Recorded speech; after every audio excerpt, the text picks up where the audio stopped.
21 जुलै 2006 ची ती दुपार आजही अनेकांच्या अंगावर काटा आणते। कुरुक्षेत्रातील 5 वर्षांचा चिमुरडा प्रिन्स खेळता खेळता अचानक 60 फूट खोल बोअरवेल्समध्ये पडला आणि अख्खा देश सुन्न झाला।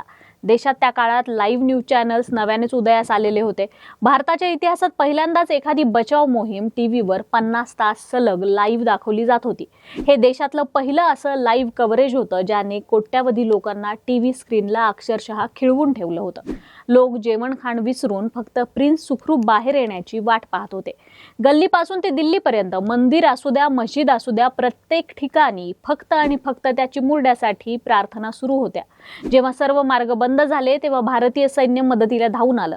लष्कराच्या जवानांनी रात्रंदिवस मेहनत करून बोअरवेलच्या बाजूला दुसरा खड्डा खोदला आणि मृत्यूच्या जबड्यातून त्या चिमुरड्याला बाहेर काढलं। तो दिवस भारतासाठी एखाद्या सणासारखा होता।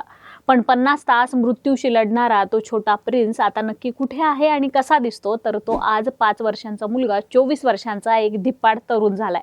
त्याने आपले ITI शिक्षण पूर्ण केले असून तो सध्या एका खासगी कंपनीत कामाला आहे।